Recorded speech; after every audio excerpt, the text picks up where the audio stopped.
Okay, hey everyone, and welcome back to the Ring of Fire. This time, WrestleMania 21.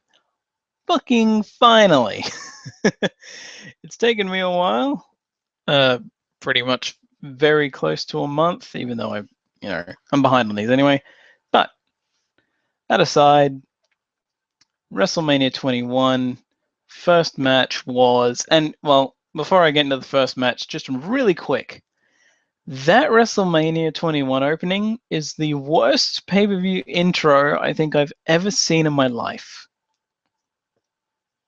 Just needed to get that off my chest.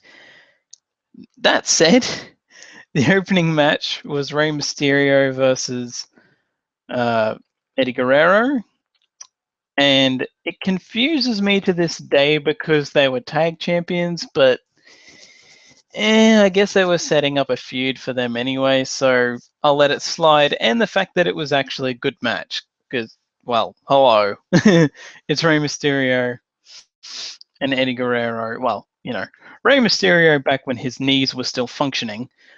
And, so, of course it was going to be watchable. So, not really much to say.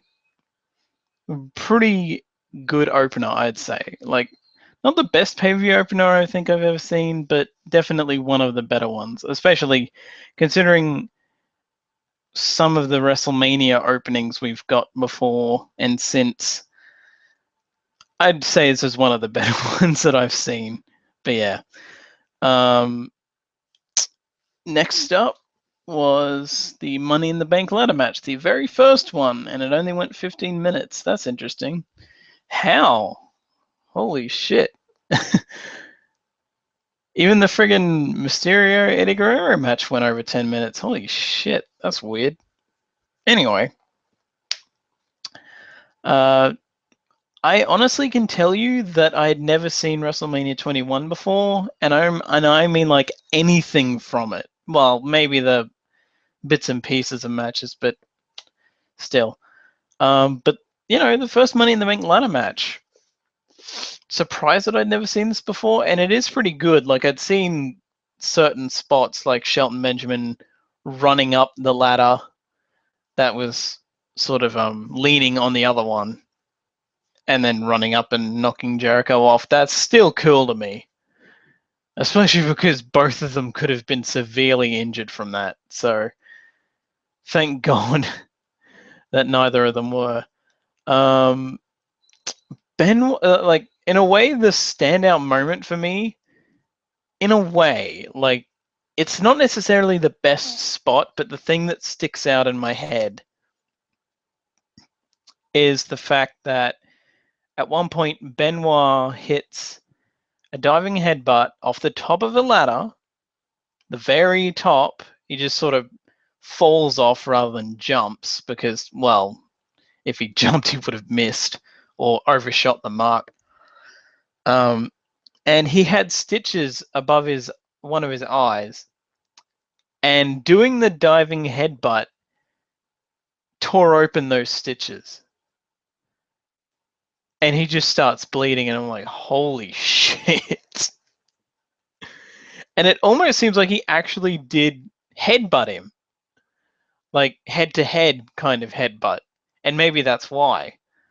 Because both of them were writhing around in pain, and honestly, I would not have been surprised if how much Benoit was writhing around in pain was real. Because, goddamn, doing one off a fucking ladder from that height is just hell no. You could not pay me enough to do that.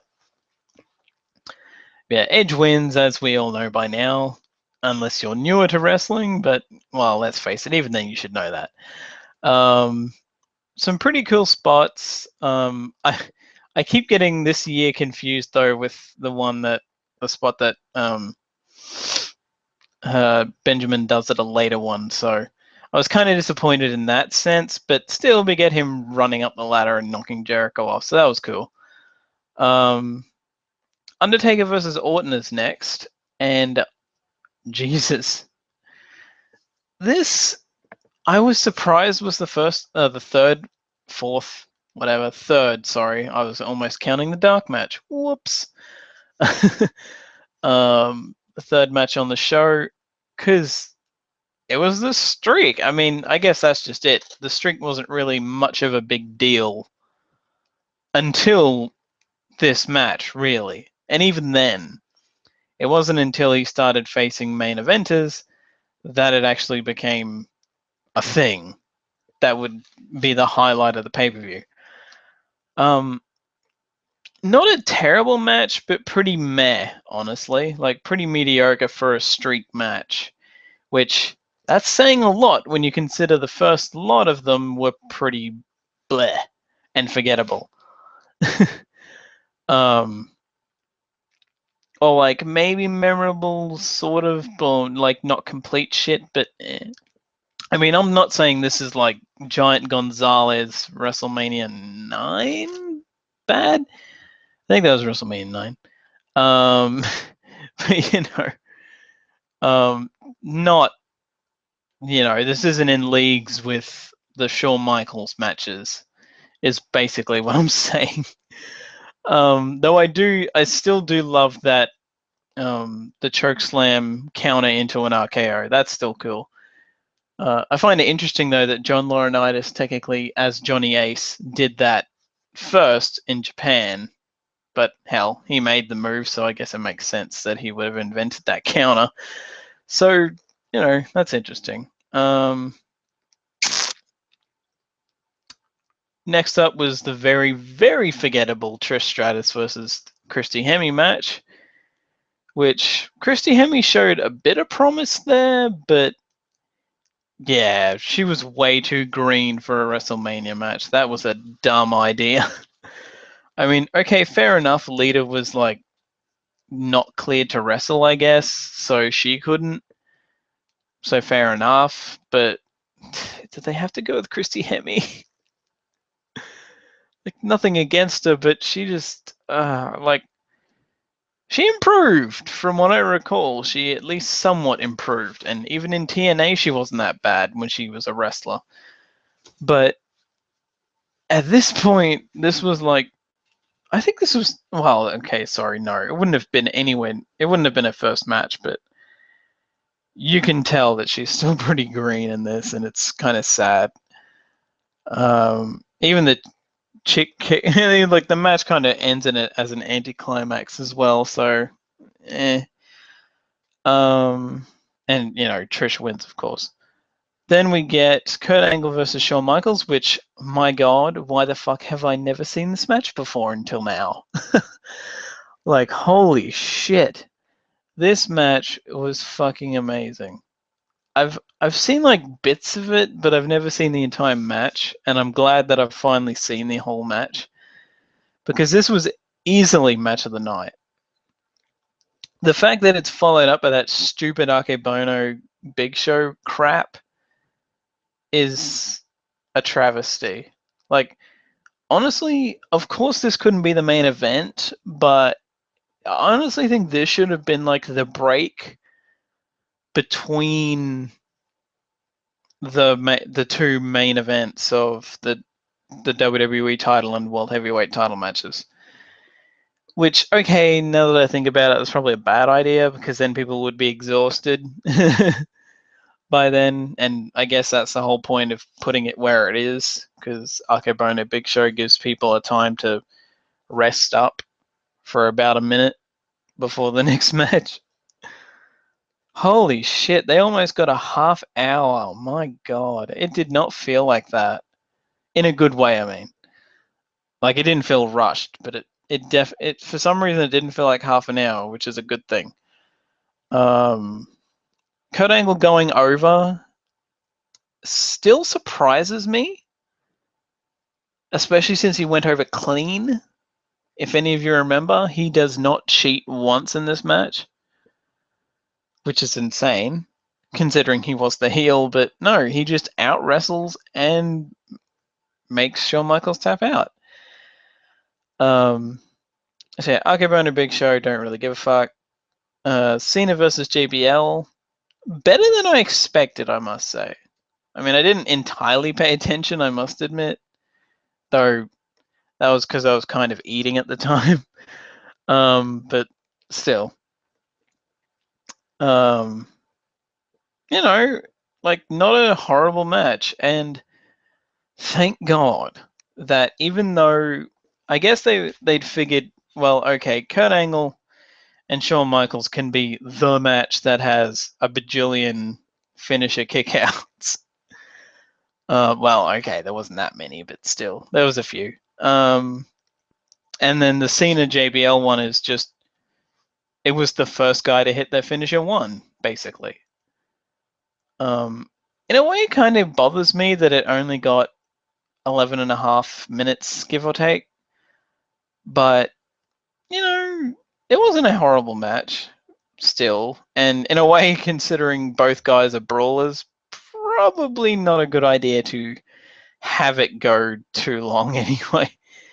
So, I guess there's that. Cena wins, of course, and it's his first. Yeah, I'd say it's his first major. His his second ever WrestleMania and his first big win at WrestleMania. Unless you count the WrestleMania 20 win over Big Show for his first championship, bigger than that, but his first main event of sorts match anyway. And then we get Batista versus Triple H, which, while not entirely terrible, didn't really feel like the main event of the pay-per-view to me, but maybe that's just because I'm watching this in hindsight. Because throughout the entirety of 2005, I don't think I saw any pay-per-views, so I got all the build-up and none of the payoff. So, or like if I did, it was because they replayed the entire match on to fill up an hour of SmackDown or Raw or something. Like a half hour of one of those shows. I don't know. Because I know that they did replay pretty much majority of that match on a show that WWE has, but I forget what. Maybe it was Heat. I don't know. Yeah, Batista wins, gets his first heavyweight title. And his second ever title, I think? Maybe third, because he had 2 tag title reigns before then, I'm pretty sure. But yeah, overall, not a. The way I'm reacting to the 2 main events, you might think that I think this pay-per-view is pretty meh, but not really. I think this is a pretty solid pay-per-view aside from the Akibono bullshit and the women's title match. Which, if Trish Stratus had had a better opponent, it would have been a better match. But they had to drag it out to 4 minutes with with someone who just really should not have been in the ring at that time. Because, WWE, they loved rushing the women back then. And even up till a few years ago, really. But yeah, Kurt Angle Shawn Michaels is worth watching this pay-per-view for alone, honestly. I would have to say. I think that's really about it.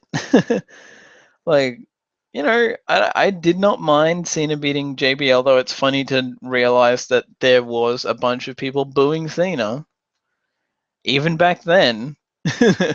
And he was actually popular back then, so that was kind of weird. Though, of course, as soon as he wins, they stop booing. But yeah, I think that'll do, really. Overall, it's a good pay-per-view. Next up, we've got Backlash, which I'm kind of dreading because it's got a Hogan match on it. But, oh well. Because, again, I had all the build-up for 2005 pay-per-views, but none of the payoff. So this will be very interesting in hindsight this year. So yeah, before I continue rambling or think of anything else that doesn't really have to do with the pay-per-view, well, actually, no, one last thing. Either WWE lost the license to whatever song they used at WrestleMania 21, if they did use one,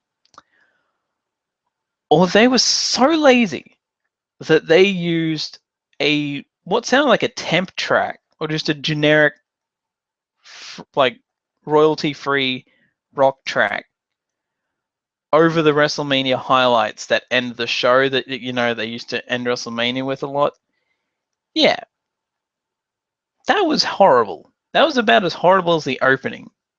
But with that said, I'm just going to leave it there because otherwise I'm going to keep rambling. So, I'm Thomas Fireheart. I will see you guys next time with Backlash 2005 or NXT, because once I catch up on that, I'm decided that I'm going to possibly attempt to start reviewing that every week. So we'll see what happens.